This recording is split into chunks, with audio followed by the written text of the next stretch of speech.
किसान मित्रों, कृषि पिटारा में आप सभी का बहुत बहुत स्वागत है। आज के कृषि पिटारा में हम बात करेंगे पपीते के कुछ प्रमुख रोगों और उनके उपचार के बारे में। मंद मोजेक पपीते में लगने वाला एक प्रमुख रोग है। यह रोग पपीता मोजेक विषाणु द्वारा फैलता है। इस रोग का फैलाव रोगवाहक कीट माहू द्वारा होता है। इस रोग से बचाव के लिए पपीते के बाग में सफाई रखें। रोगी पौधे के अवशेषों को इकट्ठा कर नष्ट कर दें। नए बाग लगाने के लिए स्वास्थ्य तथा रोग रहित पौधों का चुनाव करें।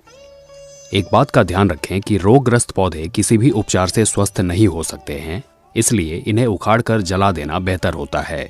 नहीं तो ये विषाणु अन्य पौधों पर भी रोग को फैला देते हैं। इस रोग के लक्षण भूमि के सतह के पास पौधे के तने पर जलीय दाग या चकत्ते के रूप में दिखते हैं। अनुकूल मौसम में इन चकत्तों का आकार बढ़ने लगता है और अंत में तने के चारों ओर मेखला सी बन जाती है।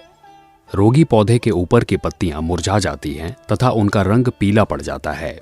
ऐसी पत्तियां समय से पहले ही मरकर गिर जाती हैं। रोगी पौधों में फल नहीं लगते हैं। तना विगलन सामान्यतः 2 से 3 वर्ष पुराने पौधों में अधिक होता है। यहाँ तक कि नए पौधे भी इस रोग से ग्रस्त होकर मर जाते हैं।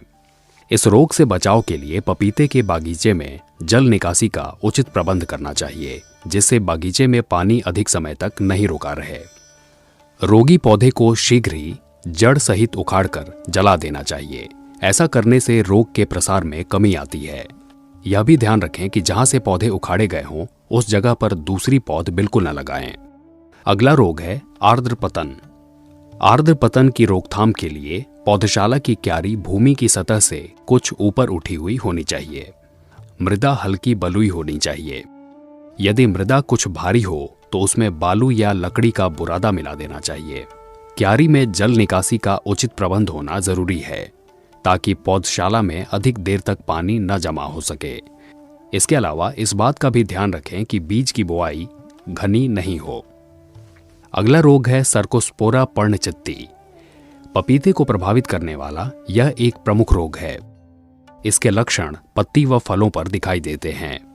दिसंबर से जनवरी के महीनों में पत्तियों पर नियमित से अनियमित आकार के हल्के भूरे रंग के दाग उत्पन्न हो जाते हैं। दाग का मध्य भाग धूसर होता है और रोगी पत्तियां पीली पड़कर गिर जाती हैं। शुरू में फलों पर छोटे आकार के भूरे से काले रंग के दाग बनते हैं, जो धीरे धीरे बढ़कर लगभग 3 मिलीमीटर व्यास के हो जाते हैं। सर्कोस्पोरा पर्णचित्ती रोग से बचाव के लिए रोगी पौधे के गिरे हुए अवशेषों को इकट्ठा करके नष्ट कर देना चाहिए। इसके अलावा कवकनाशी दवा जैसे टॉप्सिन M 0.1%, मैंकोजेब 0.2% का घोल बनाकर पौधों पर छिड़काव करना चाहिए। यह छिड़काव पौधों पर 15 से 20 दिन के अंतराल पर दोहराना चाहिए।